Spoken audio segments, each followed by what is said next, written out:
Alright everyone, hello, and welcome. Oh my goodness, Resto Druids today. Are you guys ready? I totally thought of a better name for this show after I already had made all the artwork for it, but you know what? Hindsight is 2020, so it's okay, we'll deal with it. But it is, what day is it? Oh my goodness, the 26th of January, and we have Hamlet of EJ and Jarre of Capital Vices here to talk all about Resto Druids for the next 90 minutes, and then a little bit more after that in the after show.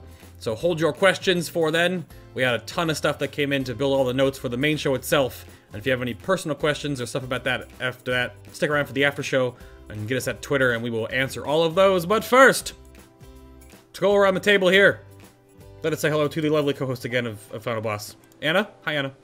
Oh, hey. You ready for this? I am, and I have some news for everybody who's used to making fun of all of the boxes behind me. So there's actually a reason why I have boxes now. I'm moving in 2 months, so I'm not going to bother getting more furniture, and so you're just going to have to put up with the fact that there are boxes and stuff behind me, and then I'll be in a new place and it'll look even better. So it's news in Anna's life. It's all a pre-pot for the move, basically. Yeah, exactly. That's what I'm telling myself. I'm like, hey, well, I was smart not to get a couch, so... Yep. Yeah. There we go. Fair enough. And then our first guest tonight is going to be Mr. Jarre from Capital Vices. Hi, Jarre. How you doing? Hey, how's it going? It's good to be here. It should be a good show. We have to tell a little story real quick about this artwork that you gave us. What is this from again? Oh man, it was a questionable mod from back in vanilla that's obviously not legal, but it allowed you to edit the artwork player side in your client. And it actually updated the art for all of the Druid forms. So this was one of the ones that you updated. So it's like the darker bark with like the green highlights and the yellow eyes and stuff. Yeah. Yeah. No, it's super cool. I thought it was fan art. It's like your custom art for your Druid back in vanilla. Yeah. Yeah, although it's obviously was not necessarily kosher, but I worked with it for a little while. It's totally okay. Very cool. And then, sporting a shirt that is just as awesome as the tie behind him, Mr. Hamlet from EJ. Hello, sir. Hi. Yeah, both of these are BlizzCon accoutrements from various years, so it seemed appropriate to dig them up for this. No, I thought it's definitely awesome. Everyone kind of brings their own little extra flair to the show, and I thought that shirt was awesome. So. Yep, I still remember the first time I met Hamlet in 2011, and he was wearing that shirt, and I'm like, I know exactly who you are. Yeah, exactly. That's what it's for. It's good. Were you wearing that when I met you at PAX East? I'm trying to remember. Oh, I don't know. I don't remember now. I wear it to gaming events sometimes. Yep. We had all of our Final Boss shirts on this year so people could find us, but at the time, I don't know. This Final Boss year though for 2014, Anna might be a totally different ball game for us. And I got yelled at by all of the people that I do stuff with, like, what? Why aren't you wearing my guild shirt? Why aren't you wearing the guild shirt? Why aren't you wearing the AJ shirt? Why aren't you wearing the Final Boss shirt? And I'm like, I only have so many T-shirts. Please leave me alone. I thought we talked. All I wanted to do was wear my Buff Pally's shirt, and everyone wanted me to wear other things. So. We had talked about that before, a previous episode before BlizzCon. You were like, I have like 7 shirts to wear, but the event is only 2.5 days long. So. And I got chewed out for not wearing my EJ shirt in the picture, and then my guild started chewing me out for not wearing my guild shirt when I was like, I gotta rep Final Boss, you guys. Man, it was just a stressful time. I know, it's awful. Too many people wanting things out of me. I know, it was awful. Terrible time. But then, our guests, I'll let you take this real quick. I want to close some things. Mm-hmm. Well, so let's hear from our guests a little bit about what you do, why we should know who you are and care about what you have to say, and where we can find you on the internet. And let's hear from Hamlet first, because I know you've been involved in the Druid community for a long time. Yeah, most of what I've done is Druid theory crafting on forum threads at Elitist Jerk, so I don't have a website where it gets maintained regularly, but it's just kind of I chat with people on Twitter, I go back and forth with people on the threads, but I did maintain guides there for both Resto and Balance, and spreadsheets for both of those specs, which have been a little dormant because we're kind of waiting for 6.0 info right now, but I'll probably be putting them right back there as soon as we have stuff to go on. Excellent. And do you stream? I know I've seen you talk a little bit about it. Yeah, I stream at Twitch, Hamlet EJ, same as my Twitter name. It varies. I've tried out streaming lately, whatever games I've been playing. So a little earlier in the fall, it was a lot of XCOM. Lately, it's been a lot of Dark Souls. When I'm doing something in WoW that's novel, like when Proving Grounds was new, I was streaming that.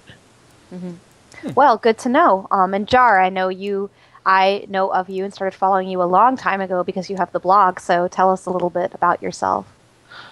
Sure. I mean, in real life, I'm an engineer. I'm kind of mild-mannered, but I've been playing Resto since vanilla. I kind of took up the mantle of blogging about 3 years or so ago, kind of becoming active in the community, kind of realizing there weren't that many Druids, I guess, at the high level that were really disseminating information, with the exception of Hamlet and a couple others at Elitist Jerks. So I wanted to provide that information, writing guides, working with people, kind of getting that out there, and people would always be able to reach me on Twitter. I think that's the best way to get in touch with me. Been raiding with Capital Vice's Endgame for a little while now, and I think that having the experience doing the heroic fights, as I'm sure you and other people know, it helps you kind of talk to other people and tell them, hey, this is what you can expect, this is what you're up against. I don't stream, however, one of the main tanks in our guild, Sariana, does, so I can type that out in the chat from later if people ever want to watch our raids. And where is your blog? Tell everybody. Yes, r4healingtouch.wordpress.com. It's kind of an homage to vanilla Druid healing, which was incredibly odd, where we basically spammed one of our lower ranks of Healing Touch all day long and innervated the priests. I just remember you were one of the earliest bloggers active on Twitter. At least when I joined the Twitter community, I remember following you a long time ago. You and a bunch of other bloggers kind of signed on to Twitter back when there weren't a whole lot of WoW people on Twitter. So it's nice to see someone else who's really excited about the community. So how long have you been hardcore raiding then, with Capital Vices, or where you were before? Well, I started back. I mean, I was always doing endgame content.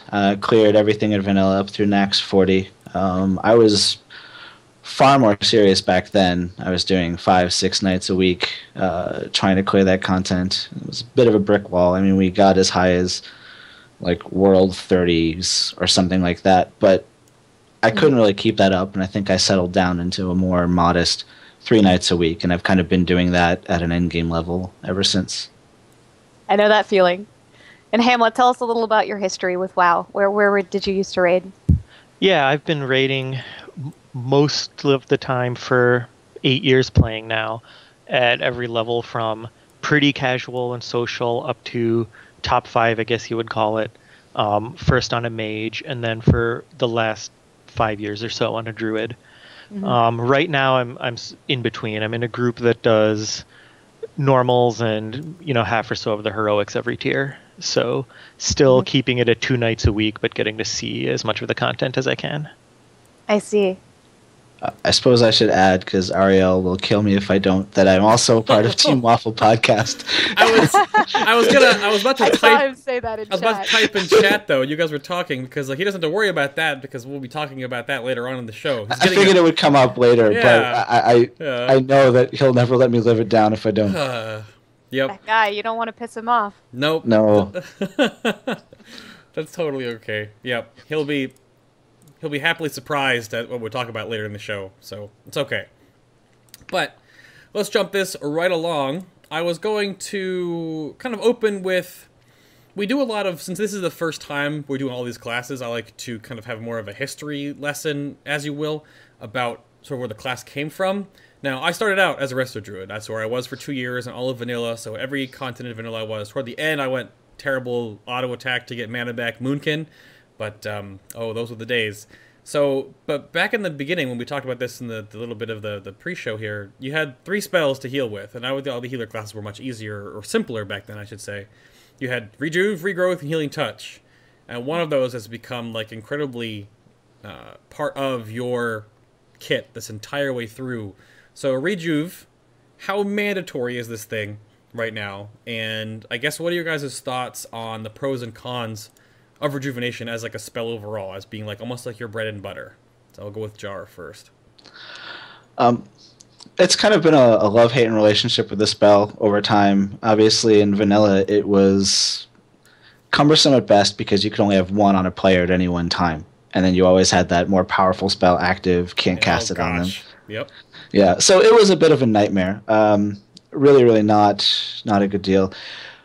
And, it kind of slowly came into its own through Burning Crusade and Wrath. It basically took over as the de facto spam spell on everybody. And I think that I'm okay with it. I know some people kind of have taken an offense to us kind of just evolving into this Rejuve machine. But I think that something good can come of it if Blizzard actually embraces Rejuve as our bread and butter. Not trying to, efficient bread and butter heal that we're putting out there, not trying to find a home for Nourish and all the other outdated things in our kit. Yeah. Okay, what about you, Hamlet? What do you think? I mostly like the class as centered around Rejuve. There's, like Jar says, a lot of people pigeonhole the class as one that spams Rejuve a lot, and that was quite true in the past, and it was a problem. But these days, everyone has a filler heal that you tend to throw out kind of in the background of everything you're doing, and we have Rejuve, and I think it's unique, and it's a nice role for the class to have the one that puts a hot out there as the thing it does is basic baseline behavior at all times. Fair enough.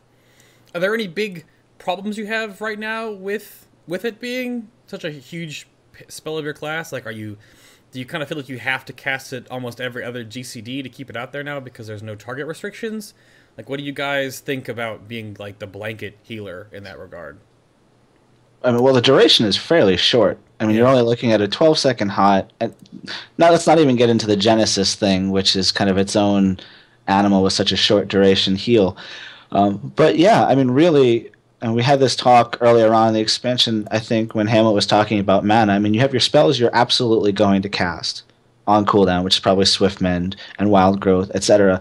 And really, everything else, for the most part, aside from things you use sporadically, is Rejuve. It kind of gets pushed in there wherever mana can allow, wherever time can allow, and you're really just putting it out there. And unfortunately, with high level endgame content, bosses pretty much, there's either avoidable damage or non-avoidable damage that smashes the whole raid into the ground pretty much all at once. So oftentimes, reactively, it's not going to work. So you have to just try to get as many out there as possible before stuff hits the fan, so to speak. Yeah, that's what I was wondering too, because you kind of gotta prep your rejuves on people, right? You can't just if someone takes half their HP and damage, you can't just put a rejuve on them because it's not gonna tick for is it about 3 seconds after, 1.5, something like that, when the first one happens. So there's an instant tick now. It's an instant tick now, yeah. So okay, but then it really doesn't. It's small. Yeah, it doesn't really do the whole. It's not the actual real tick, the application of it. Is that right? It's still small. It's equivalent to 1 tick, so it's still not a meaningful instant heal that you're just throwing around onto people. Yeah, no, okay. The basic point is right, that you apply Rejuve and then you wait. Yeah, okay. And then I have on here that for thinking back right now over the last expansion or two, I know there was one point when I was doing 10-man stuff. Resto Druid was one of our main healers, and Resto was in a really good place. Rejuve was crazy strong, and then they nerf it. And then I think the beginning of Mop, it was totally useless. Your mana cost was so heavy on it that it wasn't worth spamming it. And then they nerfed the mana cost so that it was good again.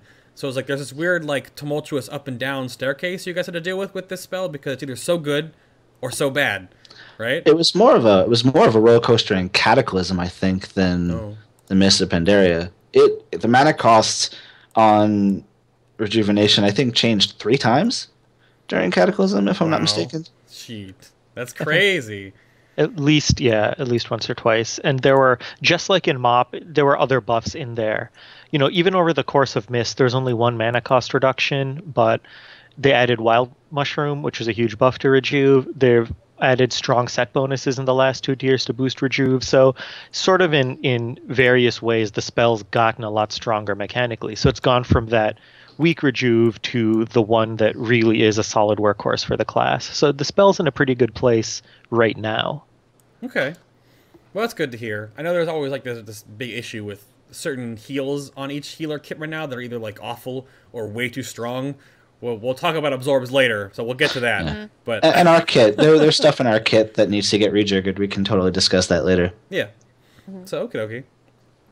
And then you guys want to talk about, since you are considered like a blanket healer, how do you guys deal with burst healing? Up until the wild mushroom change, you really only had like regrowth spam, your one swift mend, and then like a huge long cooldown on trank. So what do you guys do to deal with burst healing right now, Jar? Plan ahead. No, I mean Sounds it's so simple. Yeah, okay. It's unfortunately the truth. You really have to. You have to be. It's similar to absorbs in that sense. You have to be ahead of the game because, as you mentioned before, you can't be putting rejuves on people as the damage is coming out.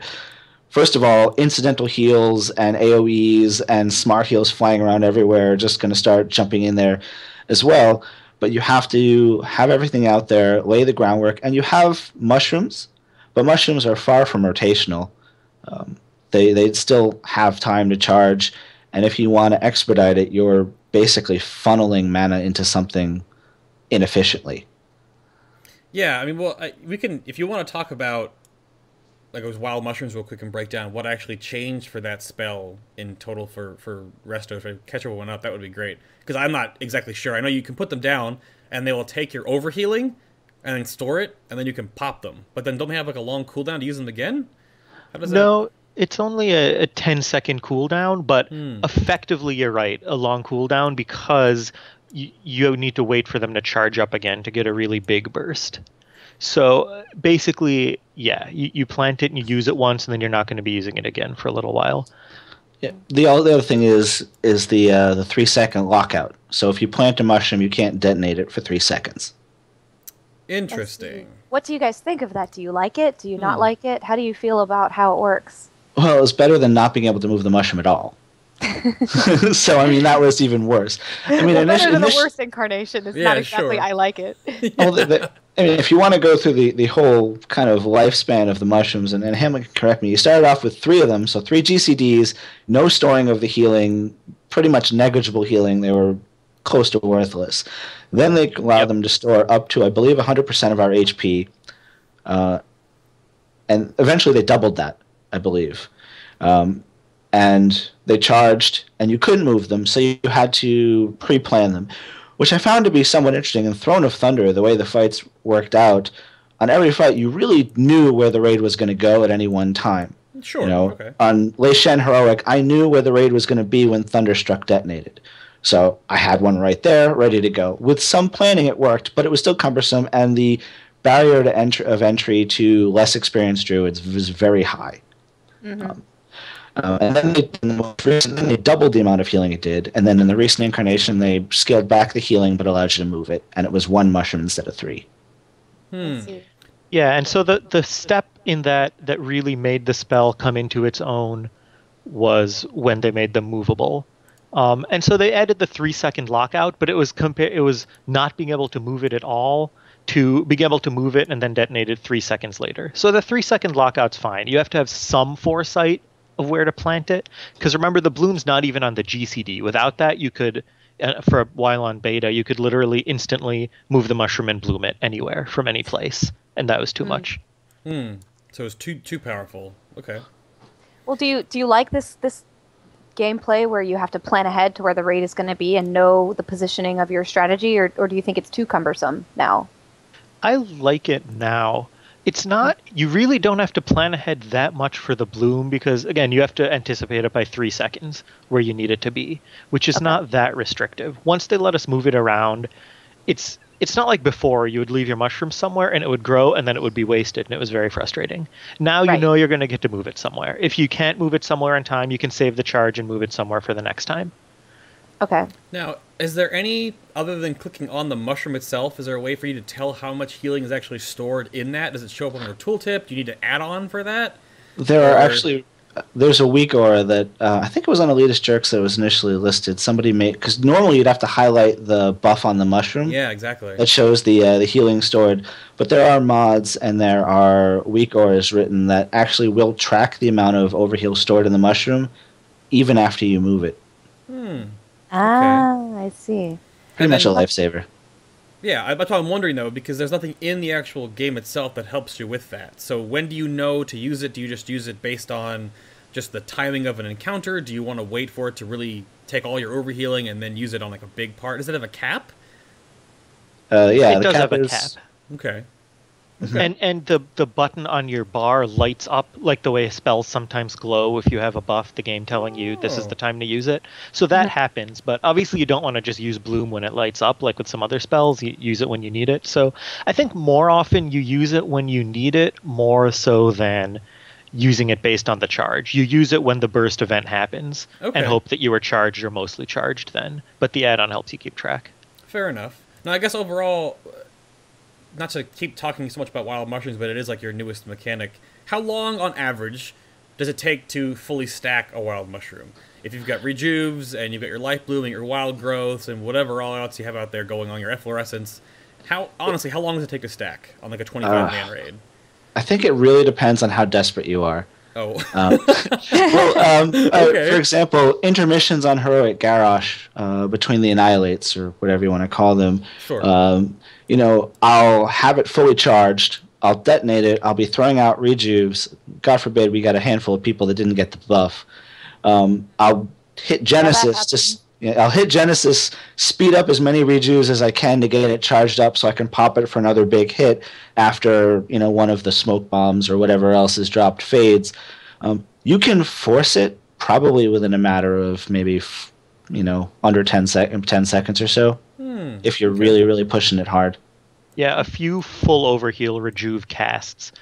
But when you're not trying to do that, when you just have hot sitting around, in a period where you're casting a lot, you can still get it charged up in 30 seconds or so of kind of normal playing is maybe pretty typical. Okay. Yeah, that seems right.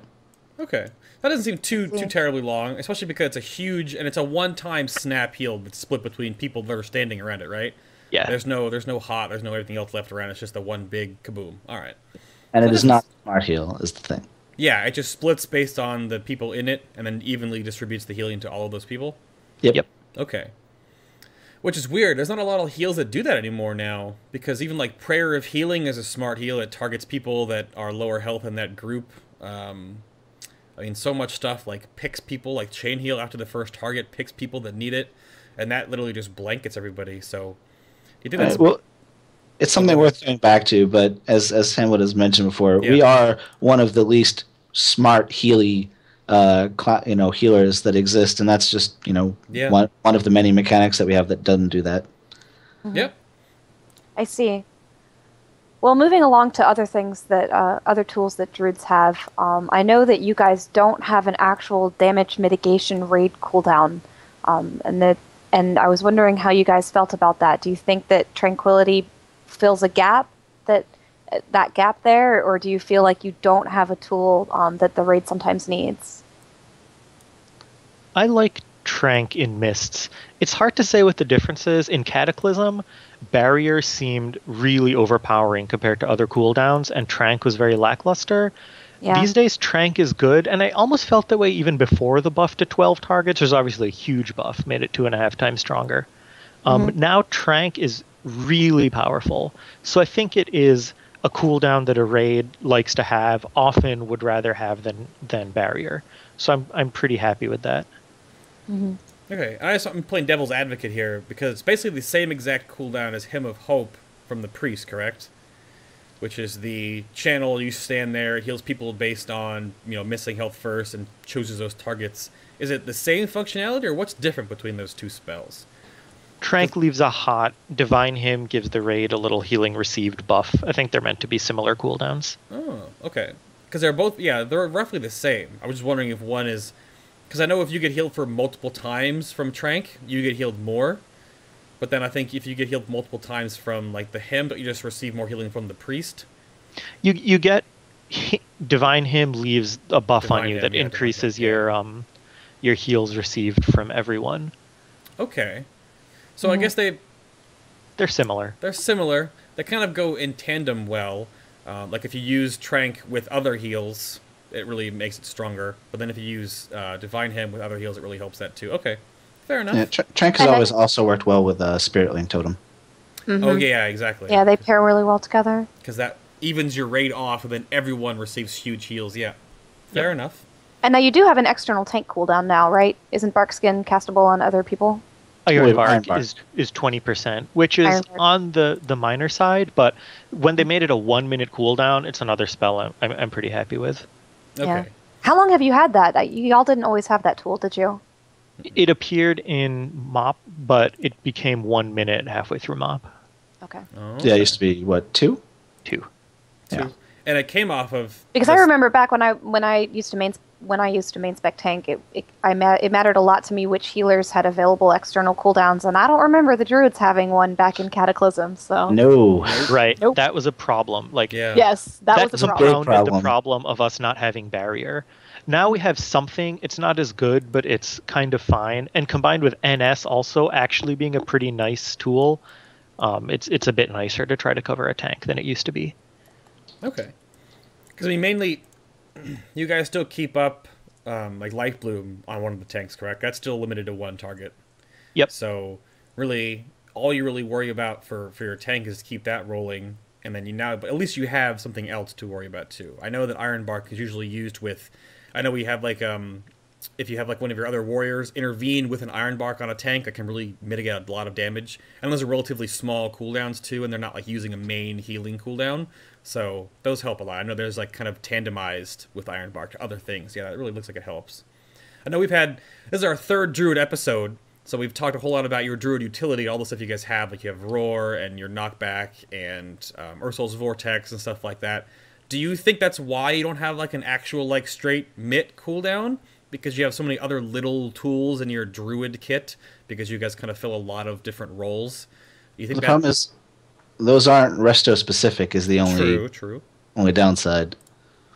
Yeah. I never got the impression that they balanced the healing tools against the little bits of utility. I think that in Cataclysm, they came up with this spell, Barrier, and then realized how good it was, so they kind of tried to give everyone a cooldown, but Trank wasn't there yet. And that's what I said before. I don't know why Trank is so much nicer seeming now. It might have something to do with encounters. I don't think of encounters as often these days as the raid is standing still in a clump when the bad thing happens. And that happened a lot in the first tier of Kata, so it really cemented Barrier into this amazing role. Yeah. Oh, go ahead, Anna.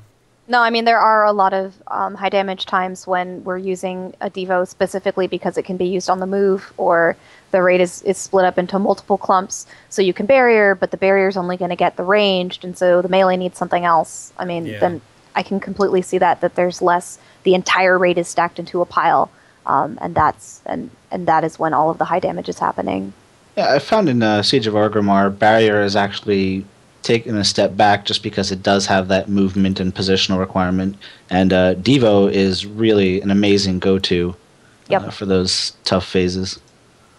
That's and my in a lot spot. of the similar times, Trank has become really strong now as well. Yeah. Mm-hmm.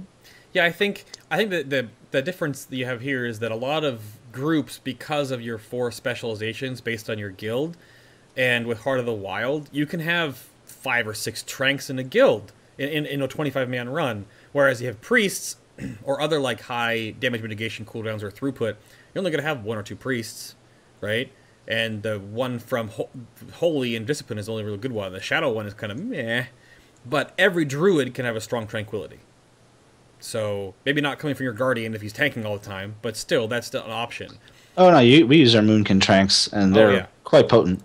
Moonkin Trank's actually a little stronger than Resto Trank. It's one of the little oddities right now. Really? Why is that? Heart of the Wild. Just because of Heart? Oh, wow. Yep. Interesting. There's no like built-in amount of healing you gain from just being Resto that would make it stronger? It's just that the Heart of the Wild is too good? There is, but Heart of the Wild is a large buff to off-spec healing for that period, so that's why everyone combines it with Trank. Fair enough. They can't move while tranking, though, unless they get Spirit War's Grace from a Shaman, though, where you guys can, right? Well, they can't. The Shaman can't use it externally. Only Resto can move while casting Trank. Oh, yeah. Which is one of the other... It's the other issue to raise with Trank. I think that it shouldn't be so restrictive in when you can use it. Like, everyone patches over that problem right now with Symbiosis, but that's not a great role for Symbiosis either. It's not very interesting. Trank should be able to stand on its own just a little better. Okay. Yeah, and it's likely we're losing Spirit Walk. We're talking about that later, but losing Spirit Walker's Grace, so that has to be resolved in some form. Well, yeah, I mean, that's what we could talk about right now, actually. You led us right into that topic. So, do you guys think that you're going to lose Spirit Walker's Grace, or they're going to change Trank in some way? Halinka in a tweet said specifically he wants Symbiosis to be, for the most part, defensive cooldowns, or something of that ilk. Yeah, and we don't know much about where it's going, because that was a Sure. PvP-focused comment, but even independently, we don't really like that Symbiosis is something that gets used to just kind of fix a problem with Trank as its biggest use. I mean, the issue I think that they originally thought of that they wouldn't really run into, they run into now. I thought that symbosizing, which I usually call it, people was neat and it's fun and it kind of helps the druid in a flavorful way and kind of grants things that other classes don't have. But some of those pairings are so good, you don't do any other pairings in the game. Yeah, Like, speaking of druids, the roar, being able to provide the raid with more roars is strategy changing. I mean, that's insane. Like, I'm not sure any guild that's like, we need to give the enhancement shamans more solar beams. It's really gonna help us. That never happens. I think I've had it. Hey, it happens in challenge modes, bro. Well, a 10-man at Garrosh loves to have more solar beams. Yeah, just for the We gave our shaman solar beams on Megara. I remember that. Yeah. Just for Megara for the little guys. But again, like one fight out of how many were in TOT? 27 encounters? I don't even know anymore. So I can see Holinka's point, and like you said, it was a PvP focused comment. And as much as I know he understands the whole game, he was talking. I'm sure he was talking about it from a PvP point of view. But I don't like that Symbiosis can change entire strategies. That kind of irks me. And so I can see this world where Symbiosis provides only defensive cooldowns. But at the same time, then they're going to have to address, I guess, this problem with Trank that you guys have where y'all can't move. So. Yep. And they've done that before. When they first tried to make Trank the, quote, real cooldown to match up with Barrier, Druids complained that you have to save Barkskin for it. You have to use them as a pair. And so they made Trank pushback proof because they recognized it's our cooldown and it shouldn't be limited in use by having to have Barkskin or not being interrupted or pushed back. I don't think they like situations where you have to pair two spells together just across the board. They don't like it when you're pairing two cooldowns together, DPS-wise, and they probably like it just as little when you're pairing two defensive cooldowns together. Especially when it's mandatory in some situations just to get the spell to function, even on a level equivalent to other classes' cooldowns on their own. I think, again, because you said you guys get Spirit Walker's Grace, or Boomkins get it to move. They also get Cloak as well from Rogues, if I'm not mistaken, so they can use it while they can just stand still and not take damage for stuff like that. No, we don't get Cloak. No, Moon can get Cloak. Moon can get Cloak. That's what I mean. Yeah. For Moon, we can get Deterrence though, sort of comparably. Yeah. So but again, that means that, like, for Anna's point, not only does a Boomkin have to Heart of the Wild to make Trank usable, you can then get another spell to make you be able to stand in whatever you want to heal the raid. So you're just stacking all these little Jenga blocks on top of one ability to make it worth. So I don't know if that's a good design system, or it just sometimes is really, really powerful in certain situations that other people can't take advantage of that, like a 10-man mode. This, of course, changes when we're going into Mythic, and 20-man they can really balance strongly, but for right now, it's kind of a weird situation. So what do you guys think should change for Trank? What are you looking for that would make it, because it really is your only huge cooldown, what are your thoughts on that for the future, for what can help Trank, Jar? I mean, I'm okay with it being channeled to make it a little bit unique. The throughput is, if they keep the throughput fairly high, I think really as long as you can walk while channeling, I would be pretty fine with it. Okay. And I don't mind the 8-second channel while most healer cooldowns are only a GCD, because the strength of the spell is commensurate with those 8 seconds. And the easy fix would be to add on move while channeling. I don't know if they'll think that's overpowered, but I think it's the easiest solution. Yeah, because my other devil's advocate on this is that all shamans now have Healing Tide Totem, and whereas like elementals and enhancement isn't as good as Resto, they just drop their tranquility basically, and they can still do other stuff. Yep. So and isn't it more powerful? I think mathematically it's at least on par. So it's a fire and forget tranquility, basically. Basically, yeah, because they can drop a healing rain while after it's casting and spam chain heal. You guys can have a whole lot of hots up and then cast Trank, but the overall, like, I think the power, the difference between the shaman and the druid in that sense is that theirs is just so much, like you said, fire and forget. whereas yours you have to really pay attention to because you don't want to cut it off. You have to make sure you can move with it, and I don't know. It's an interesting situation right now, which I guess brings us into the strengths and weaknesses you guys have versus other healers. I know we've talked about your mitigation and bubble versus tranquility. What else do you guys think is like a really interesting short sight or issue you have with other healers right now that you guys have seen in this tier, or this expansion overall, Hamlet?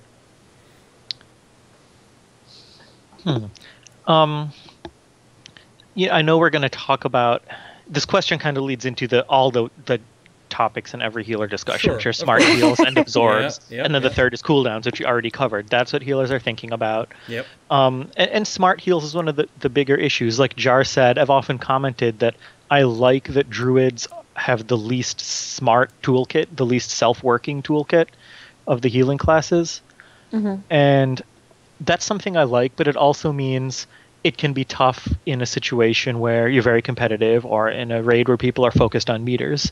And there's a similar problem where you're looking at healers that are throwing out absorbs, whereas we don't. It doesn't have to be a problem, but it makes balance trickier. And in situations that are really pushing for performance, it can sometimes make druids feel left out. Yeah, I know we really felt the lack of smart and incidental healing when we tried to do Thok a little short on specific healers last week. And I guess I was just sitting there thinking like, wow, this is this is why smart heals are so powerful, because I'm so used to all of those heals blanketing the raid, like healing the most injured person all of the time. So it's very easy to know when a disc priest is absent from a raid. Absolutely. Yeah. I'll just say that. Yeah. That was pretty much what was going. This is a totally light and dark moment here, because my buddy Brutal in Static, when they held their ID kind of like what we did with Garrosh and what you did to Anna too. They held for like 6 weeks or whatever over the holiday season. Yeah, and you guys. Most people did that.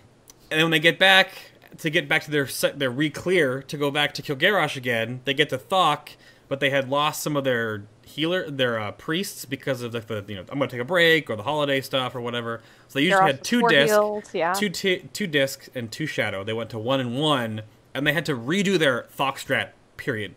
They wiped for 3 hours because they just didn't have the same dispels and bubbles all the time and double bubble, and it was rough. And that's an interesting situation right now with healing. And that's just one of those fights that really highlights how healing works and how it matters when you're missing specific healers. So I was actually really interested by something that both of you guys brought up earlier with regard to planning. You said in actually two different ways that being a druid required kind of planning ahead for where the raid would be and planning ahead for where the burst damage would come. Do you feel like that is a difference between how the druid plays with regard to other healers? I know that, Hamlet, you've spent a lot of time on the other healing classes doing Proving Grounds and such. I think it was a bigger difference in the past. Ever since the Kata healing model, where HOTS got shorter, direct heals got made a little more important, druids have lost a little bit of that planning ahead element. Mushroom brought it back, but despite what we said, you don't have to plan ahead massively. You always have FLO down, you're always trying to charge it, you always keep Bloom ready, and you can use it reactively. So aside from having it in a completely useless place, which you won't very often, there's not this element of you really have to anticipate the next 10 seconds and how you're going to set up your HOTS for them, like there was some expansions ago maybe. And I think they tried to put a little bit of that back with Genesis, but so far it's a spell that's not been popular, so it's hard to tell. Yeah, that's an understatement. Yeah. I think in regards to planning ahead, now that Rejuve is only 12 seconds, it's obviously you can only plan so far in advance before people have like 4 seconds left on Rejuve when something actually happens. It's more, I think it mattered more, I suppose, in Tier 14 when we had less spirit and you actually had to manage what you were casting. Now, between hymns and mana tides and just easily 16k spirit just on gear without any gems or reforging or anything, you really don't have a limit on what you're casting, and you're almost always casting a Rejuve when there's spare time because your mana can support it with no issues. I see. Yeah. I know at first, that's why we brought up Rejuve to begin with, because that's such a pivotal thing with you guys. At the beginning of a tier of an expansion, that is like a really hard spell to like layer because of how the mana cost has been in the past. But then toward the end of the tier, you're just like, it's free! Just everyone have a rejuve! You get a rejuve! You get a rejuve! You get a... You know, and that's just how you guys go now. But that... Well, oh, go ahead, Anna. No, go ahead, Bay. I was going to say, that brings us into, like, the rotational stuff, which Hamlet just said. So, like, what do you guys keep... Like, I know I've seen some Resto Druid streams or video point of views where they have, like, tracking bars for all of their hots, and it's like this huge, giant Jenga of, like, just, like, I don't know, do you feel like you have to keep track of all your stuff? Do you guys personally, like, have different ways of seeing where your spells are? Because you can have, like, your regrowth, you can have F-low down, you can have your life bloom on your tank. Do you keep track of your living seeds? Do you keep track of your rejuve? Like, all that good stuff. I mean, so you keep track of your bloom as well. So, like, what do you guys pay attention to when you're healing as a Resto Druid, Jar? Well, not quite as crazy as that. Yeah, well, that's for sure. Yeah.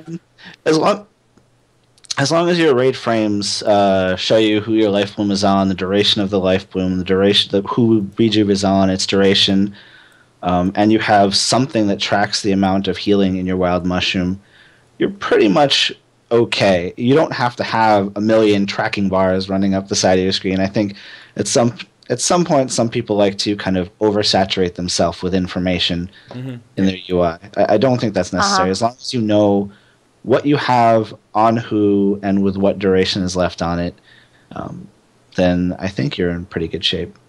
Okay. That's so true what you said about people oversaturating themselves with information. It's like they want to see all of the things, and then you get into an encounter and you realize that, like, how are you supposed to pick out the important stuff when there are 100 different things going on your screen? Yeah, it was a good question for druids and a good point for healers generally. You know, we don't need to keep track of every hot or a buff like Living Seed that we put out onto the raid, and most people don't. The information that you do something is Jar said the first one, your life bloom. You only have one, so it's easy to have a bar showing where it is. And then I have a little marker on frames showing when someone is swift mendable, and that's all. Just like highlights on anyone I can swift mend right now. And I use that more than I use any kind of detailed tracking of where my rejuves are and stuff like that. Normally there's very little where you are looking at someone and thinking, oh, this person has 4 seconds left on rejuve and the damage event is about to happen, and so I'll refresh it. It's just not information you use very often. Okay. Then what about, we talked so much about, like, blanketing the raid. Do you guys have really anything single target oriented? Like, if you broccoli forbid, have to, like, tank heal as your main, depending on if you're in 10 and 25 and you have different healers or whatever have you. Like, what do you guys do for a single target? Like, does Healing Touch see tons of use? Or do you just kind of, like, layer 3 hots on them and just stand there and wait around? Like, what do you guys do? Healing Touch does via NS. NS is a really good tool for anything involving a single target. And NS coming to 1 minute is one of the best things that happened in Mists. So Druids actually have 2 good instants in Swiftmend and NS, and now a 3rd one in 4 tier 16. So there's a lot you can do when you see a single target that needs healing. It's less good on a tank because those all have cooldowns and you can't use them in a sustained situation. But most healing situations where a single target needs help, an instant is the perfect thing. Yeah. Okay. Anything like that? Yeah, go ahead. Interestingly enough, and I don't know, I might get stoned for saying that, I wouldn't mind the 4-piece tier 16 sticking around as a permanent thing. I don't, just to blanket that statement, I think a lot of those bonuses are beta tests for Warlords. Because, like, Anna loves hers, don't you? I pretty much love mine, yes. Yeah. It was very controversial, too. They tried to bring it in, and then they changed the bonus. Yeah, it's rotational changing, but I feel like they've done that with a lot of different classes, and they're testing things out. I would be completely unsurprised to find a lot of the set bonuses come back as talent changes, as talent options in Warlords. I think because it's the kind of thing they can't really do in the middle of the expansion, so they're going to kind of give us like a little hint of it, and then see how it works out, and then stick it in the beta and see if it works as a talent. I think for Druids, the reason why I like ours so much is that it gives interesting synergy with Rejuvenation, where right now, really, Swiftmend and Mild Mushrooms are the only 2 things that more or less often tie into it. And I would love to see something where, okay, you're tracking your Sage Mender procs and then seeing them build up, and then you're like, okay, am I at instant? No. All right, but I'm at about a half a second cast now with the stacks that I've got. Can I fire this off in the time that I need? It's an interesting decision. It allows you to refresh Harmony without using Swiftmend on the run, and then save Swiftmend and your Soul of the Forest for when you know you're really going to need it. So it gives you some interesting decisions, and it helps your single target rotation some. Interesting, yeah. It's kind of like Maelstrom for me. As I auto attack, I build up Maelstrom charges to do instant nature spells. You guys get those charges from Rejuve ticks to throw off instant healing touches. Is it only healing touch though? Right? Yes. Okay. You know what? I don't remember. We only use it with healing touch because I'm not sure why you would use it with regrowth. I know. It would kind of be the same. Yeah, fair enough. Okay. So that's fun. So you think, like, yeah, that a lot of those 4 set piece bonuses are very much like, I think they might have tried testing that with like the AoE cooldown stuff back in Kata and realized that like, no, this is no good. It's not going to work. But some of these set bonuses we've seen in MoP, since I've said this like a million times during Mists of Pandaria, they've tested so many things. The raid tiers were all different. With all the information they get from LFR and Flex now and all this heroic stuff, I think they're really trying to find what works, what doesn't, and that's where the set bonuses come in. They've tested a lot of little things. So we might see, like Anna said, totally unsurprised if we get some of those as actual baseline. Well, then they've done it before. I mean, I can count 2 or 3 different set bonuses that Paladins have gotten where we had it as a set bonus, and then they said, oh, just going to build this one in.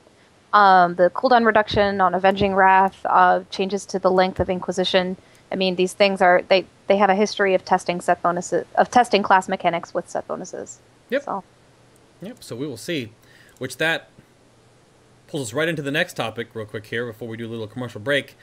What do you two want to see for Resto Druids in 6.0? So, added, removed, or fixed? I know we've talked about certain different things, but if you could pinpoint those kind of things. Jar, what would you have if you wanted something removed, added, or tweaked? For 6.0? Oh man, how much time do we have? No, we got 3 hours. Show. Take as much time as you want, and if we miss anything, we can always come back to it. No, I mean, we discussed this kind of at length, I think, on the Resto Roundtable on Team Waffle. I mean, there's a whole lot of things, and a lot of them kind of come top-down.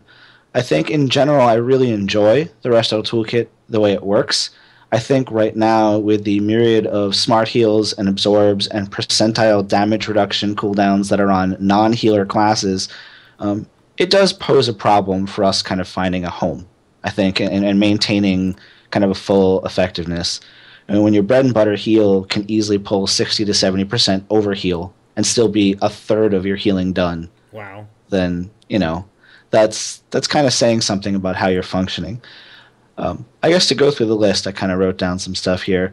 I think we can probably prune down our single target cast time heals.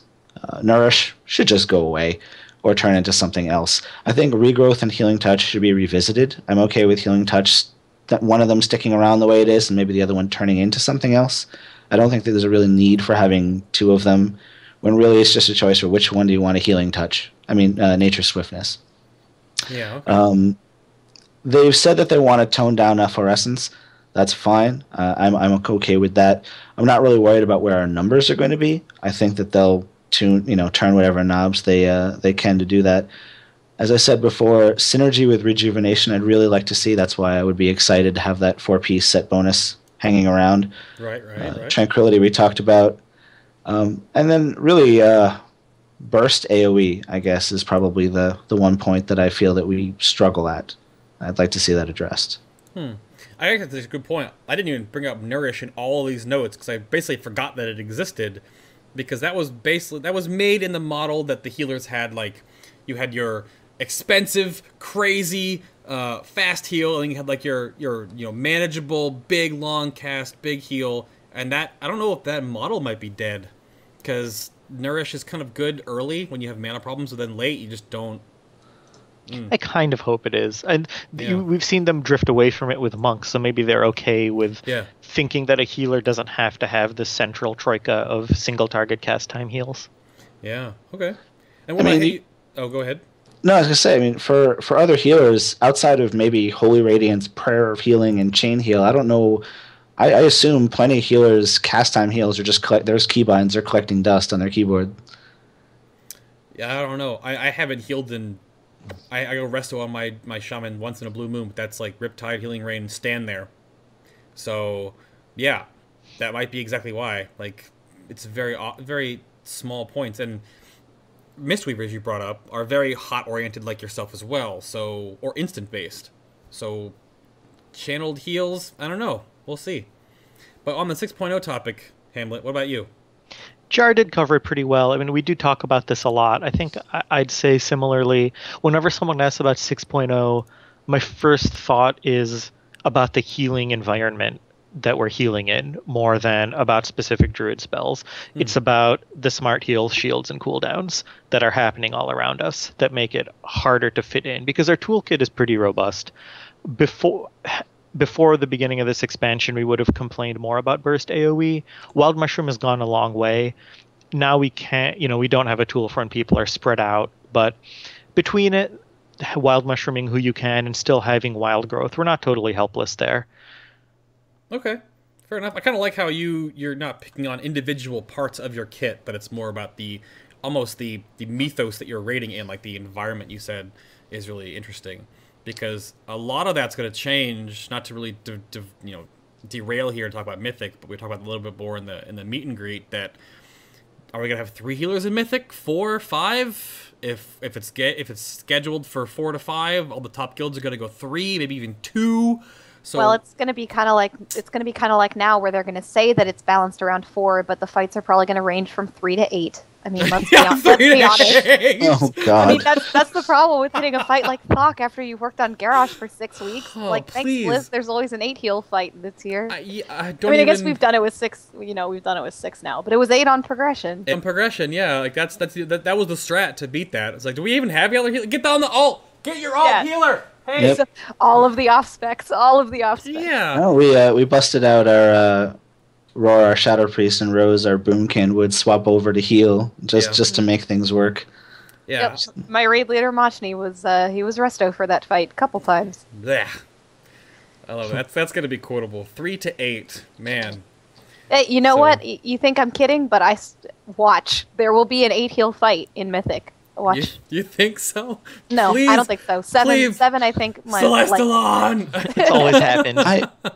The thing, we've brought up cooldowns, but that's the one thing they can do to stabilize this a little, is not have non-healers bring cooldowns that are commensurate with the strength of what another healer would be bringing. I mean, sometimes it's not even about how many healers you have these days, but about how many cooldowns you have.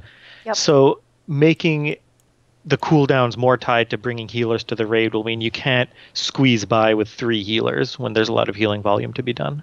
I mean, this will tie back in. You and I are on the same page there, Hamlet. I've brought that up in like 10 previous shows that I think only healers should have raid cooldowns. She is prolifically against all of these big healing cooldowns or mitigation cooldowns on not healers, because it really and to be honest, it's because I talked to Hamlet a bunch, and Hamlet probably convinced me of it long ago before I came up with that myself. So I'll give him a little bit of credit there for my opinion. Oh, but definitely.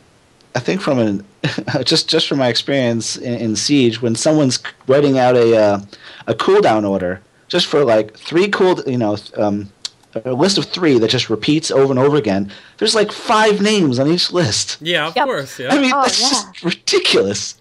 It's absurd. Warriors have 2. I mean, it's all nuts. shaman have 2. Yeah. Mm-hmm.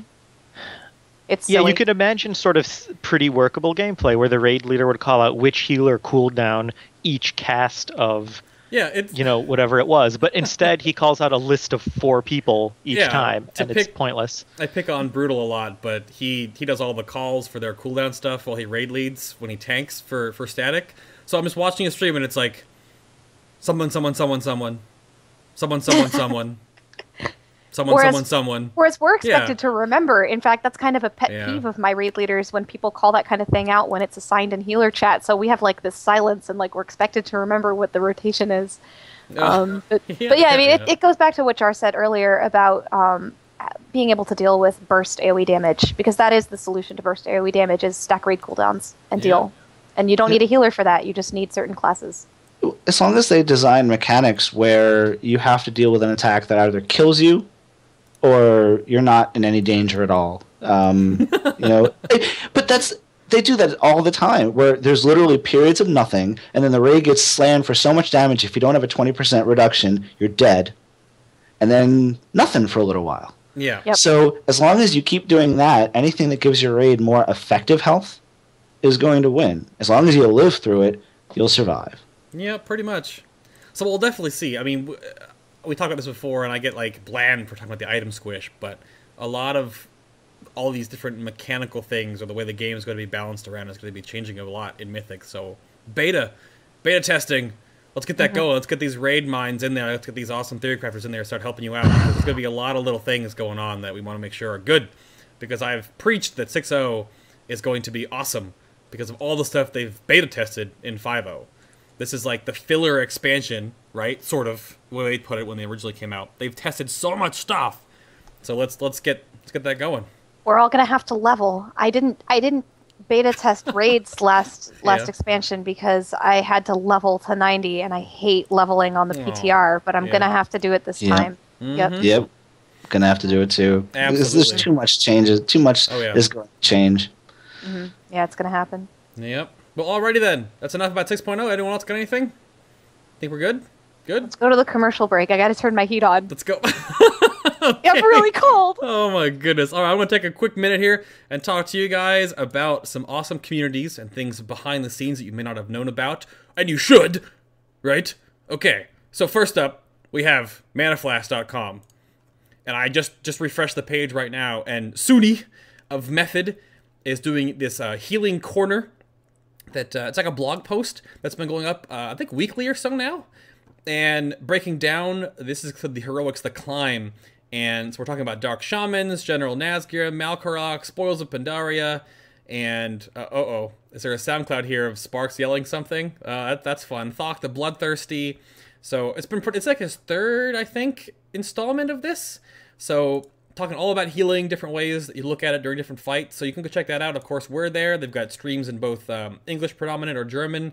They've got the videos down here on the side as well. They have tons of awesome news-oriented stuff, more community-oriented things, as well as covering when the first look came out or the Hearthstone beta.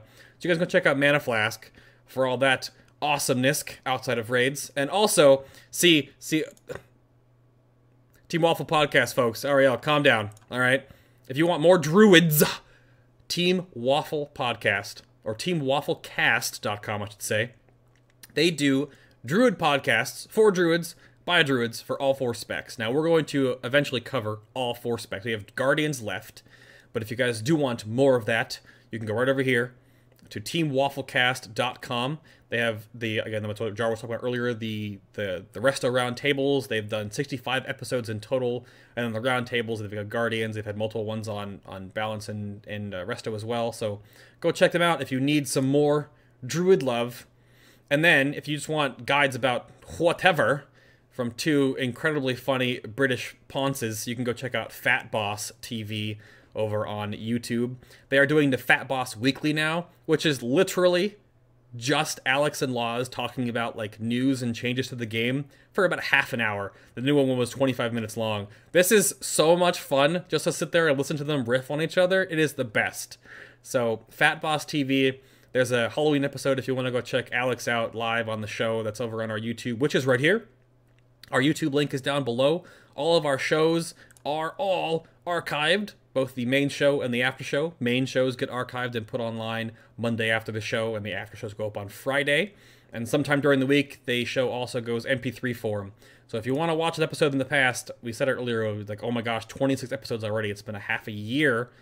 You can go check out all these ones. So many. Episode 15 is a recap of BlizzCon. 16, we talked about it with Affinity and Reese. I mean, come on now. There's Alex's episode down here. We got Coltrane and Brutal. We've got Novel and Silver Latomi. We don't have only class episodes. We kind of do community spotlight ones now and then too. You guys can go check that out. Again, link is down below, or you can find us at Final Boss Wow on the YouTubes. And then an update real quick. We had a big donation giveaway in December, and you guys were incredible. So we are going to be updating the Firelord's Favored with all the ones that donated soon this week. The wristbands, for those that are going to be getting wristbands, are going out this week. The customized t-shirts with your own screen name on the back will be made this week and hopefully mailed out at the beginning of next week.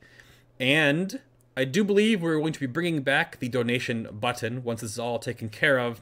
And anyone that does donate to a certain amount will just get wristbands mailed to them, period. So just to help you guys, if you want a piece of Final Boss, just not giving us, throwing money at us to help us upgrade the show, which lots of money to upgrade all the equipment for this to keep improving. But if you guys want wristbands, that's coming back. The t-shirts and stuff, the overall, the top, like crazy stuff, we'll wait a little while on that because there's a lot of things to take care of. But I think that's everything. Woo! It's enough of me yammering. Let us talk about some druids again. So, this is the main chunky part of the show where we get a little more math heavy. Let's dive into spell priorities, effectiveness, stats, and the first thing I want to talk about, people always ask, where are some breakpoints at in the power of haste for Resto Druids? So how much haste do you guys want, Jar? Well, all right, for 2 tiers, we were running the 3043 haste breakpoint.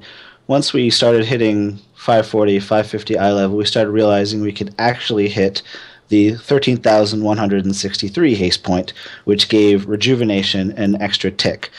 I could run down the math real quick of what we got from this. It was a 17% increase in Rejuvenation and decrease in the space between ticks. Also increased wild growth by 24% and the tick spacing by 20%. Decreased life bloom space between ticks by 20%. Increased the hot portion of Trank by 20%, and also gave us a 0.2 second reduction of our GCD. So overall, it was a pretty substantial gain for the mastery we likely had to give up to reach it. But it made for a cleaner gameplay, and in general, given how spammy we are, having the quicker GCD for anything that's not Rejuve was always welcome. And this was what haste breakpoint? Is the 13,163? Yes. So that's a pretty big number. I know you put here there's a breakpoint at 3,043, and then you go to 13,163. So is that 13.1 really easy to reach right now though with like tier 16 gear? Yes. Okay. It was a stretch in normal and a if you were like normal Throne of Thunder with a smattering of heroic pieces, it was a stretch. You were putting like yellow haste gems in every socket, and you were really kind of struggling to hit it. In heroic Siege of Orgrimmar, it's, I'm actually culling off haste into mastery now. And with the introduction of the Prismatic Prison of Pride, it's even easier to do. Oh, yeah. That's the meta gem, right? No, the trinket from Shah. Oh, the haste trinket. That's right. Yeah. Well, with the amp one, it's 9% more, correct? Yeah. Yeah, okay. Isn't it like 9.4 or something, but you don't see the point? Something it's actually like the heroic one is like it's under 9, but I think it rounds to 9, and I think the Warforged heroic is really close to 9, upgraded. Okay, upgraded, yeah. All right. So what about haste that you have, Hamlet? What about... Yeah, I would say the basic point is that you want to be at either 3043 or 13163. The higher one is a little stronger overall, but I guess I used to say go with whatever is more convenient for your gear. Like you said, now that you're in tier 16, if you're in current gear, you should usually hit it. But the biggest point is that you don't want to be in no man's land in the middle because you're wasting a lot of stats. Sure. Okay. But the big picture of what it does, he sort of talked about how it adds some percent to all your spells. It adds ticks to all your hots, and that's most of your spells. So most things you do are going to be a little stronger for having the 10,000 haste than they would be for having 10,000 mastery. And you lose a little bit on the things that don't benefit from haste. So you lose Swiftman size, you lose NS size, and you lose a little strength on your Trank. Okay. Interesting. So that's just a huge number gap. Is that just because of how diminishing returns work, or you just need to have that much to really make it worth anything? It's because haste has very few ticks. Okay. It starts at 4, and so getting extra ticks... I said Rejuve has very few ticks. Yeah, okay. Yeah, so adding haste gives a new tick very rarely. So the 5th tick comes at 3,000, the 6th tick at 13,000. Wow, okay. And now, just for thoughts, how do you gain the 6th? Like, is that a number? Is it like 28,000 or something ridiculous? Do you know the math on that? It would be roughly linearly ahead, so it would be somewhere around 23,000. Yeah. Okay. Yeah, actually, it's 23,262. Yeah, I don't have the spreadsheet open. And that is impossible. So basically, once you hit 13,163, you're done with haste. Yeah. Yes. And then you can just go mastery. Yes. Yeah. And it's because so much of our healing is rejuve. I mean, I don't want to overstate it, but even if it's like 50%, that's enough healing that if you take stat points that don't benefit rejuve, they're too weak to want to have. So you don't want to be taking points of haste that don't add ticks of rejuve. Okay. That's Yes. pretty... I mean, all the other healer episodes we've had on, there's always different like levels of math. And this is probably the simplest one I've ever heard. You either go to 3043 or 13,163, and that's it. And then you go just mastery after that? Straight mastery. Huh. I mean, spirit, you'll have all the spirit you need on your gear, more than likely. That's the next question, though. After haste, do you just go mastery? Or do you guys say spirit, crit, or mastery? Like, what's the weight there? What do you guys think? Basically mastery. I mean, there's always a discussion about spirit, but the general truth across healers now is that it's very easy to have more spirit than you need, and most people do. So you're not going to actively gear towards it very often. The biggest reason for that is the meta gem. A lot of people don't think about how it's worth basically 7,000 spirit around there, at least. So when that happened, you kind of just had to stop having the gear for spirit. And usually, more often than not, people have too much rather than too little. So the best abbreviation is to say just gear mastery. And is that because that the meta gem, for those who don't know how to play a healer, that is because you get 4 seconds of free spells, correct? Yeah. So every time it procs, you can cast 3 free rejuves or 2 rejuves and a wild growth. Which is a pretty sizable chunk of mana for us. Wild growth is not cheap. No, it's not. 13,000. 13,000, yeah. So, okay, wow. That's really important. 7,000 spirit, that's what it's equivalent to? Yeah, I don't remember exactly how I worked that out, but I think that's what it was if you assume that it's 3 rejuves every proc. Hamlet says it's probably true. Back when it first came out, there was a mod someone wrote. It was a small little thing, but at the end of a fight, it would just spit out, "You've saved this much mana by use of the meta gem," and sometimes the number was ridiculous. Really? That'd be kind of fun. I think the only thing ever in the game that has done that, I keep thinking, oh, this makes me really dated and old with WoW. You guys might remember this. It was that offhand you get from the Lincoln's quest line that reduced all spells cast by like 20 mana. Something They've put that effect on other items. Yeah. We had it on our relics very often. It was reduce the mana cost of your whatever rejuve by X amount or something like that. It was Spirit of Aquamentus. Spirit of Aquamentus! That was the vanilla one. But yeah, Shard of Woe. Shard of Woe, yeah. Okay. And that always seemed to be just so much more powerful. And now that we have that meta that basically gives you that proc every minute for 4 seconds-ish, RPPM. But yeah, okay. That's crazy. That's nuts. That's a lot of mana saved. Yeah. And there are 6.0 implications on both of those talks, by the way. One is that we'll no longer have haste breakpoints. So if mechanics are the same, haste will still be good, but we won't have to worry about that. And the other is that there will be less opportunity for people to stack spirit. So there won't be this thing where people who are really into healing theorycraft have to tell people to stop stacking spirit, because you kind of won't be able to. Okay. Well, dang. So the next on here, you had a question mark? Who put the question mark on here? I wanted to go into, I guess there's nothing else to do about stats. Is there anything else that you guys have about your stat weights? Or that sounds so simple to me. It is, but I mean, I think one of the main reasons why it is so simple is our mastery is so flat.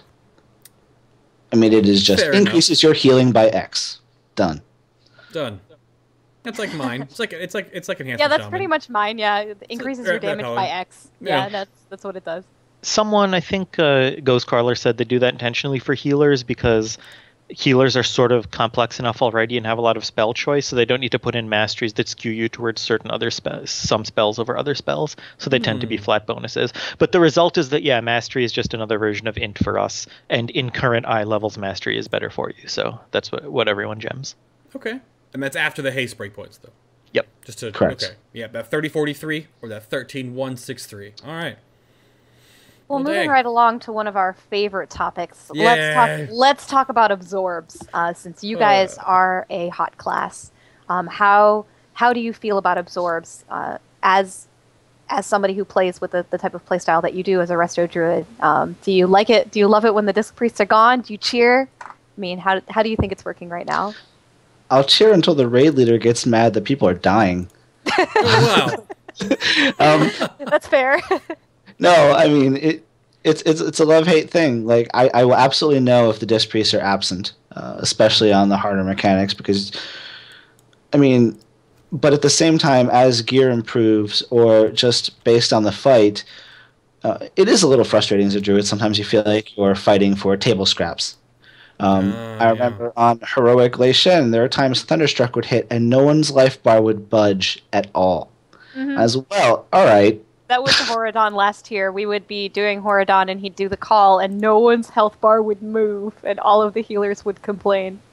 Spirit Shell. Yep. Nothing to do. What are we doing? Yeah. That's basically how it is. I mean, it really does step on our toes constantly.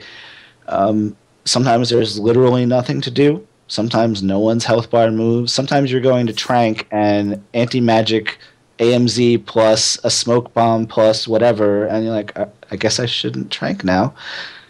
Yeah, that's really the name of the game. It does curtail our healing quite a bit. Our overhealing is exceptionally high in some cases on some spells.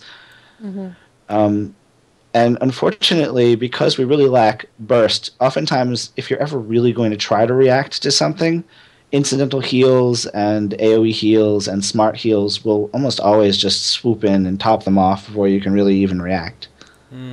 It's true. Yeah, it's a smart heal issue, but you know, it's an absorb issue because if damage goes out on someone or on the raid and they had Spirit Shell on them, so they take no damage, it may be the case that if that Spirit Shell hadn't been there and they took the damage, your hot would have topped them off just fine. So maybe either healer is perfectly adequate. But it's not much fun as the druid when their HP bar doesn't move, just kind of knowing that the other healers are getting the first crack at taking care of everything, and maybe you didn't have to do anything in the first place.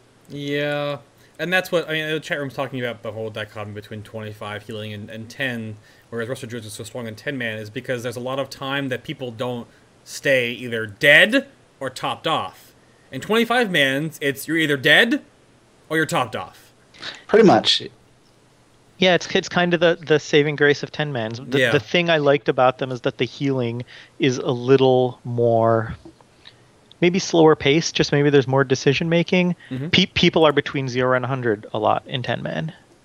Yeah, and 25 and healers man, like that. Yeah, exactly. You have some step ladders and some rungs to climb and heal there in 10 man, but in 25 it's just like, are you alive? All right, good. Oh, no, you're dead. So it'll be fun to see again how that works in 20, how they balance that around.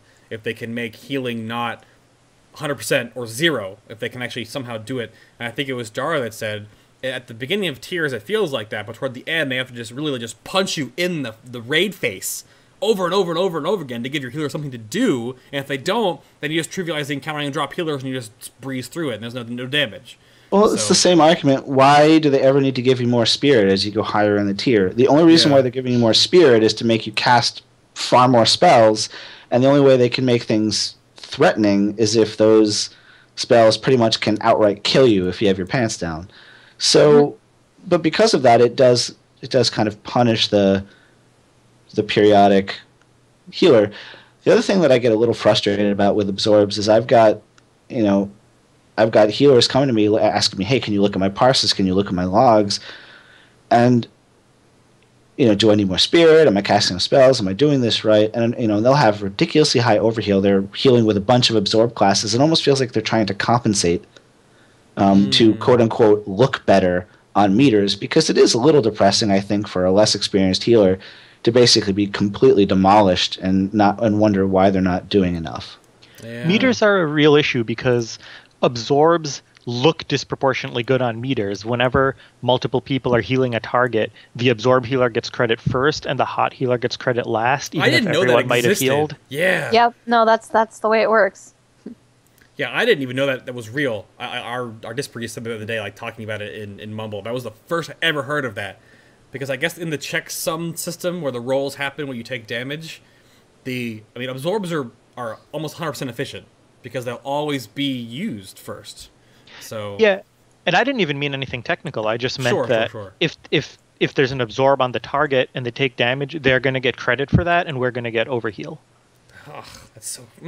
And as much as people say, healing meters don't matter, and GC says it, or said it, and lots of top-end healers say it, but in the end, there are only so many ways that, especially a casual healer, has to look at their performance and troubleshoot. And when every single time they're troubleshooting, they see that they're just being owned by other healers with different tools, not necessarily better tools, but different tools that show up on the meter differently.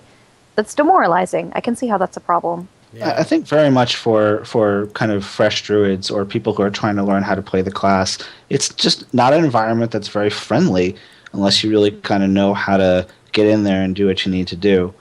Mm-hmm. And unfortunately, and we were talking about this the other day, endgame guilds, while they don't necessarily go by meters, are almost always forced to go with what shines the brightest at that period of time. Yep. It's just the nature of the beast. If you're a healer that's not suited well for a fight, you're going to ride the bench. Yeah, it's like the wave that Mistweaver monks rode. They were amazing in tier 14 because they were so overpowered. They got nerfed in Re 2, and they were okay in tier 15, and now you don't even need one in tier 16. They are just rough to put into a spot. And Resto Druid's a little less than, probably because of Tranquility. But, yeah, I mean, you could basically just Resto Shaman, Disc Priest, heal everything, maybe with one Holy Paladin for your tank. And that was it. And that is a really...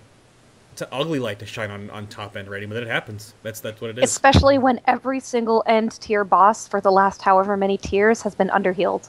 And it's not just every fight in every tier, but the very last boss of the tier has been underhealed for, gosh, I don't know, as many tiers as I can remember. I know we 4-healed Garrosh.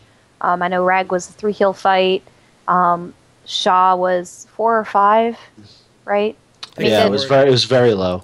Yeah, even going back to like Lich King, it happened. Yeah, I mean, right now. But end-tier bosses have just been consistently underhealed, and then you're not picking. You're picking what 4 healers are you going to bring to this fight, and there are people who consistently get left out. And the assumption is that a high-end guild, all your healers are good. So unfortunately, this whole bring the player, not the class thing is completely out the window.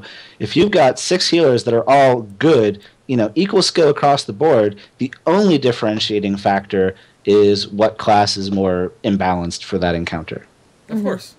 And that actually, you're talking about underhealing stuff, I just remembered that, hasn't 10-man Heroic Garrosh been solo healed? Is that even like a thing they wanted to plan for in the first place? Like, that is, what? But they was solo healed by Holy Paladin. Probably. So, yep. It's on my mind because we're giving our mounts as we're killing Garrosh, we gave the first couple mounts to the healers who had to sit, and it was because it's like it's not because they were we just couldn't take certain classes to the fight, and so we killed it with a certain healing comp, and I don't know, it's watching people sit for 6 weeks just sucks. Yeah, it does. That's interesting. And even with like the downsizing of the roster now, if you have 6 or 7 healers in your guild currently, then how do you ever be fair enough to them in Mythic? So we'll see. We'll see. Oh, it was Holy Priest. Chat's catching up with me now. Yeah, that's what I thought Holy it was. Priest. Chat just caught up. Yeah. It was Holy something. There's only 2 of them. All right.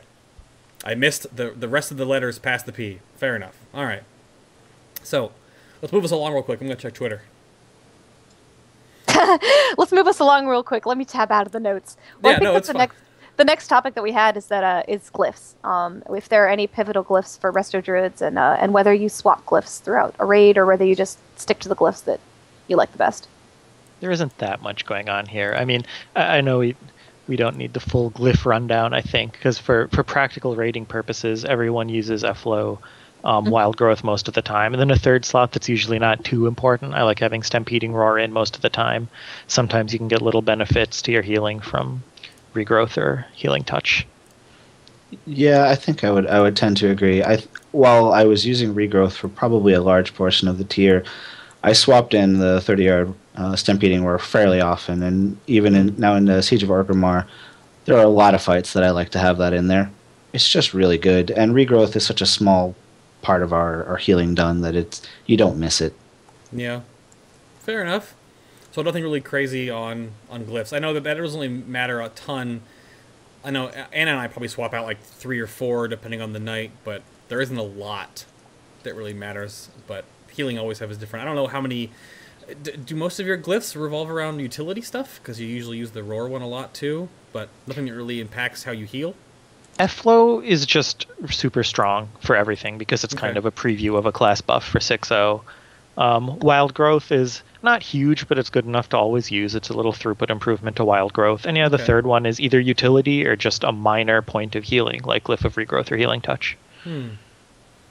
Okay. Fair enough.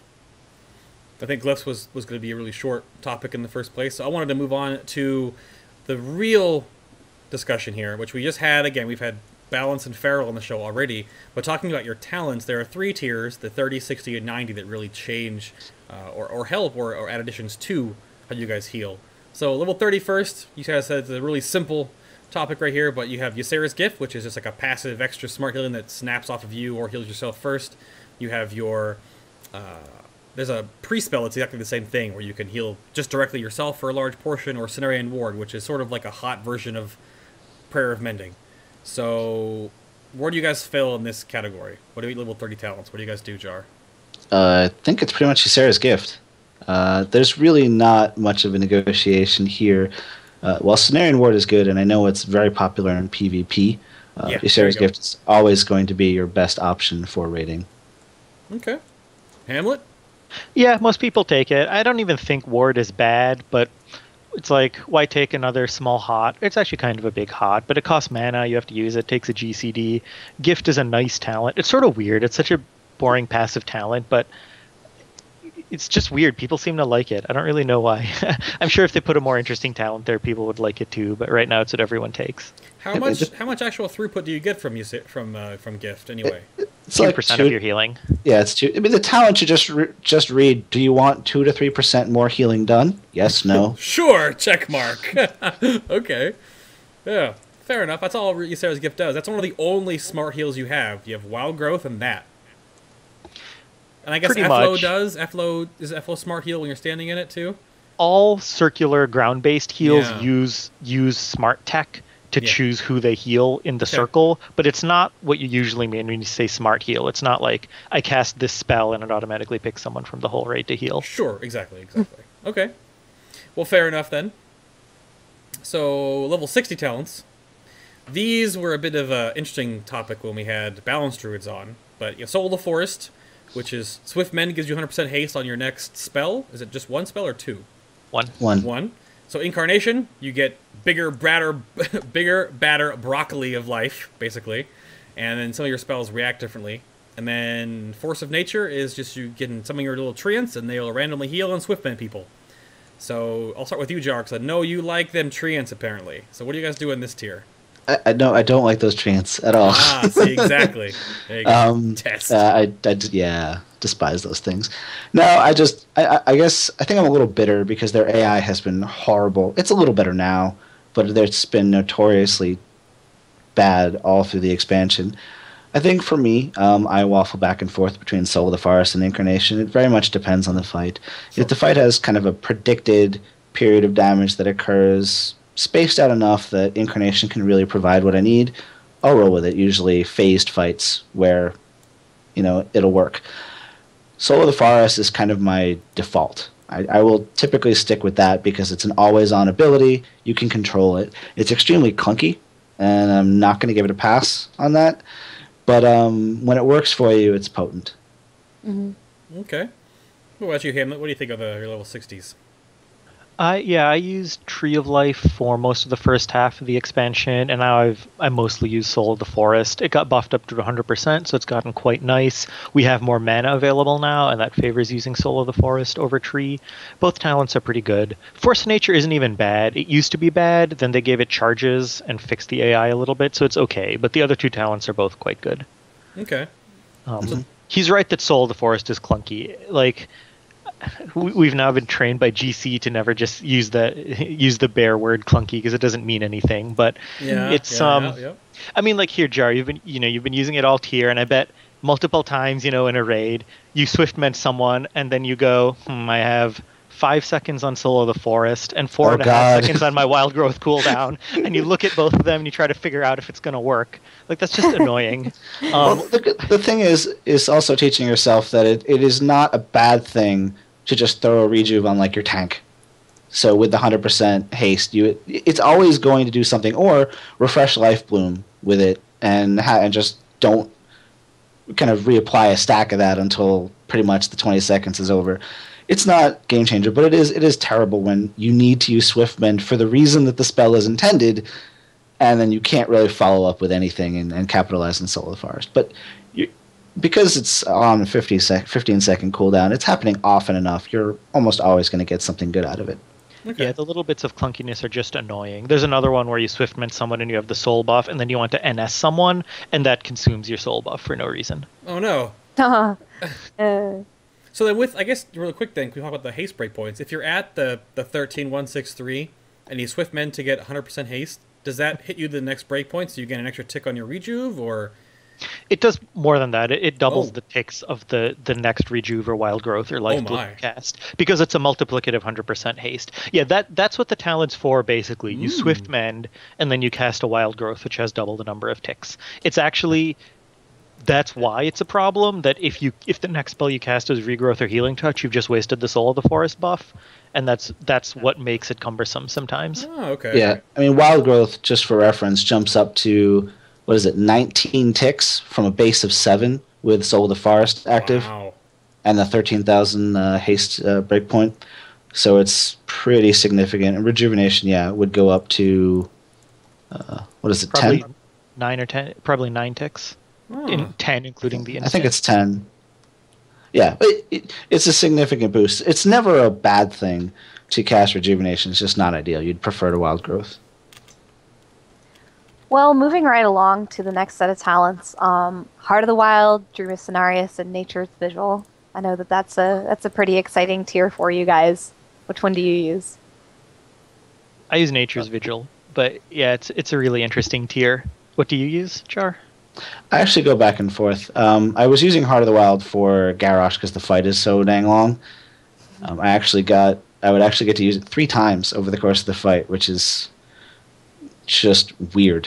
But yeah, it's pick one or the other. It really depends on what's good for that fight. So neither of you said Dream of Cenarius, so why's that? Oh, God. They reworked the talent for 5/4, but it's still not very attractive. It's a talent that's never fallen into place this expansion. You just can't... It wants to make you like Atonement. That's basically what it does. It makes Wrath Smite. Same thing with Priests, or Smite deals damage and heals, and Wrath deals damage and heals, but just not... Yeah, the summary is the numbers aren't quite there on it, and also it's not that compelling to take a talent which is just a filler heal. Normally you take talents to help you with times when it's hard to heal, which is what the other two are. They're cooldowns. But it's something you can cast when there's nothing interesting going on. And it's better than not casting a Wrath and doing a smart heal, but in most of those situations you can just do what you normally do anyway. It doesn't help you prevent the raid from wiping in any hard situation. And it's not good enough on numbers that it saves a lot of mana or does some other thing that would help you over the course of the fight. Right. What you're giving up is significant, too. I mean, you try to think about that versus, the Priest level 90 talents. You're giving up amazing buffs in Heart of the Wild and Nature's Vigil for an extremely mediocre spell that, okay, even if the numbers were good, I mean, how good would they really want them to be? I mean, while you're doing that, you're not casting Rejuvenation. You're not casting any of your core spells. You're basically just parked in place. There's really no upside to it whatsoever. Yeah, you're just casting a lame version of Smite. Yeah, basically. Well, hey, I miss the old version of Wrath. There's a little green ball, little dangly ends in the end. But no, fair enough. Yeah, it doesn't do anything. But then just to confirm, I was gonna say Heart of the Wild for Resto, you get the passive, right? Then what do you get for Resto when you Heart of the Wild? Well, when you activate, it's 25% when you activate it, and it's 45 seconds long. So it's but it's a 6-minute cooldown. So it's kind of a thing where the passive is also very good. It's 6% boost to your intellect. So scaling wise, I mean, given that heroic, tier 16 gear, you're getting quite a lot out of it. But I find when I can line that up, it works really well. And actually, I think I threw in like 30 million damage on Garrosh just from DPSing kind of on the tail end of a phase while the buff was still up. Now, when you DPS though, would you go cat form, right? I was standing out getting ready for a Desecrate, so I was Wrath Spam. Wrath Spam. Okay. All right. Well, just as we finish up here, I'd like to give both of you guys a chance to just soapbox a little bit about what you would like for Resto Druids to take away from this show, or what you would like to communicate to the Resto Druid community. So if you just had something else that we haven't covered on the show, or that we did cover but you want people to remember, let the Resto Druid community know about it. And let's start with Hamlet. I think one thing that I always tell people who ask Druid questions, that they can be misled about hearing a show like this when we talk about using Rejuve all the time, using it as the filler heal. I think the easiest mistake to make playing Druid is spamming Rejuve too much. Mm-hmm. We kind of hinted that with the mana situation, you can almost get close to that, but people who are coming to the class and aren't used to it, and they literally spam Rejuve in all their free GCDs, like another class would use their filler heal, you run out of mana. And so the reason people think they need too much Spirit is because they're spamming Rejuve too much. I think the most important thing to just coming to Resto Druid and getting used to playing the class that undergirds all of your ability use and stat choice is understanding that in your filler time, you're using Rejuve some of the time, and sometimes you're not. You're actually doing nothing. It's an odd class that you spend some time doing nothing. Mm-hmm. And you have to get used to using Rejuve often, but not too much. It's the key to the whole thing. Okay. I see. What about you, Jar? I'm not always good with the giving the tips thing, but I think Hamlet hit the nail on the head. It's one of those. It's almost like one of those PSAs. It gets better. I'd like to say that there is kind of light at the end of the tunnel as far as the healing paradigm and kind of where we slot in. I know I've talked to a lot of druids who are exceptionally frustrated kind of in how things play out. And I think it almost encourages them to cast far more rejuvenations than they should, because they're just trying to be noticed on the meters, basically. And that's a super dangerous thing, because we've talked about it time and time again. The meters don't matter except when they do. And but just general tips. Just be aware of the environment. Knowing what's going on is really your best. The best thing you can do. When you're learning a fight, know when damage is going to come out, know when people are going to be.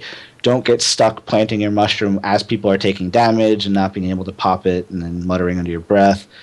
Know when tank swaps are happening. Don't have your life bloom sitting on a tank that's not even doing anything. And trying to think. The other thing is Displacer Beast. I guess I can't really rep it enough, but I know a lot of people use Feline Swiftness, and I'm not saying that it's bad, but I think Displacer Beast is something that a lot of druids and endgame rating are starting to use more, just because Blizzard has designed a lot of encounters where you don't move for a while, and then, oh my god, you have to get out of dodge immediately. Now it's basically Druid Blink now. Yep. Yes. Originally it was a random location, correct? I thought it was in beta. Was that a beta? It was like blink in a random direction 20 yards and sprout. Yeah. And then when we didn't use it forever, but when they changed it to blink for 20 yards and then a speed boost for 4 seconds, then it was a really big deal. And on top of that, there are a number of encounters in Siege, and even in past years, where you have to jump over something. There's a beam of death coming at you, hop over it. There's balls and Malkarok between you and your soak point. Jump over them, no problem. You're at the epicenter of a Desecrate. No, you're not. Mm-hmm. It's always useful, and it will always get you where you need to be. The only things that I would tell people is make sure to on your cat form, if your bars switch, have your buttons that you press muscle memory wise on your cat form, so you're not sitting there wondering why you're not doing anything. Click casting helps for that too. You'll yeah. I went back to play my druid randomly to wow, let's just level this guy. And I go into forums and I get the kunk kunk and it's just empty bars. I'm just like, wait, what's going on here? So yeah, that's a good one. As long as you use click, then you'll blink, you'll be in cat form, you'll try to rejuve someone, and you'll pop out automatically. Yeah, you don't lose any GCD at all. It'll just go right into the rejuve. Yeah. So there's never a penalty for it.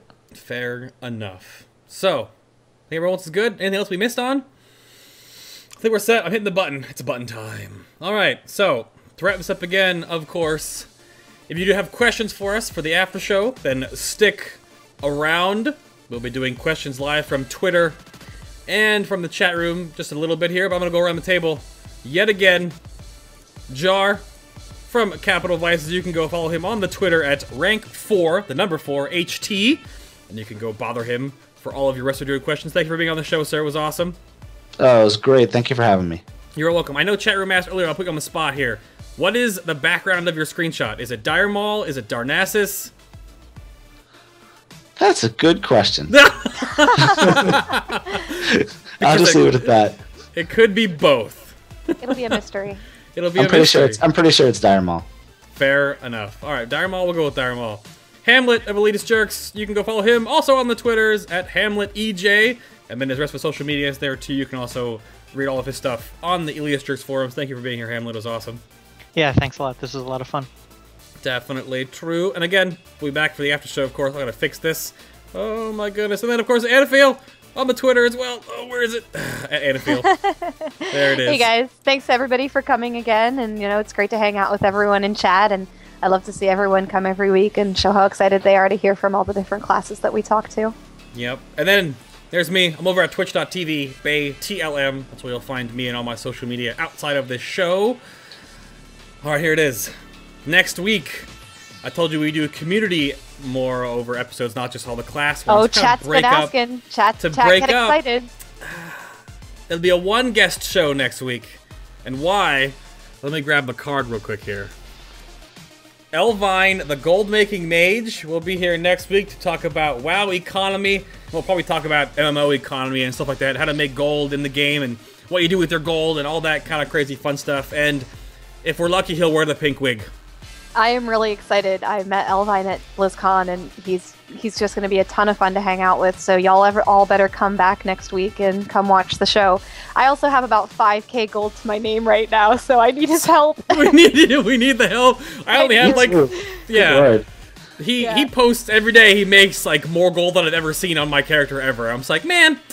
So we will talk to Elvine. His stream is so much fun. It's going to be a great show. It should be fun. So again, we'll see you guys next week. Remember to follow the stream, get us on Twitter or Facebook, and then down below is also the YouTube link. But until then, we'll see you guys next week. Stick around for the after show, but have a good one. Bye, guys. Bye.